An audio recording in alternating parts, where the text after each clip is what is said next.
Army, welcome to another video. आप देख रहे हैं मिस्टर एवरीथिंग एक्सपेरिमेंट। दोस्तों, क्या आपने कभी सोचा कि दो चीजें होती हैं वॉशरूम के अंदर? एक होता है कास्टिक सोडा जिससे कपड़े वगैरह धोए जाते हैं, और एक होता है HCl यानी कि हाइड्रोक्लोरिक एसिड, दूसरे अल्फाज में नमक का तेजाब। तो दोस्तों, इससे WC वगैरह साफ की जाती है। तो भाई अगर हम इन दोनों को मिला दें तो फिर क्या होगा? दोस्तों, ये दोनों एक दूसरे के उलट होते हैं और फिर एक रिएक्शन होता है। वो रिएक्शन क्या होगा और क्यों होगा? तो दोस्तों, ये सारे जवाब आपको इस वीडियो के अंदर मिलने वाले हैं, और ये मैं आपको प्रैक्टिकल करके भी दिखाऊंगा कि भाई क्या होता है। तो चलिए इस वीडियो को हम शुरू करते हैं। अगर आप चैनल पे नए हैं तो प्लीज यार सपोर्ट करें, सब्सक्राइब करें, और अगर आप पुराने तो भाई दिल से thank you. Please subscribe Mr. Everything Experiments. दोस्तों, NaOH यानी कास्टिक सोडा, इसको मैं ले रहा हूँ एक कटोरी के अंदर।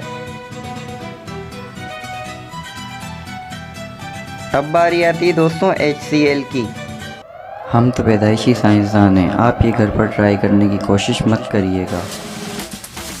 दोस्तों, HCl यानी हाइड्रोक्लोरिक एसिड को कास्टिक सोडे के साथ मैंने मिला दिया है। यहाँ पे आप देख सकते हैं ये दोनों एक दूसरे को न्यूट्रल कर रहे हैं।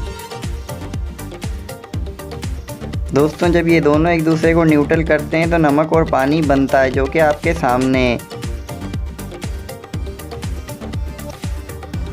इनको आपस में मिलाने पे गर्मी पैदा होती है। यहाँ पे रिएक्शन मुकम्मल हो चुका है। जो थोड़ा सा बाकी है वो अब दोबारा से इसको चमचा चलाने पे हो जाएगा। तो दोस्तों, इस तरह नमक और पानी से बनाया जा सकता है। जो गैस खारिज हो रही है वो हाइड्रोजन है जो कि जलती है।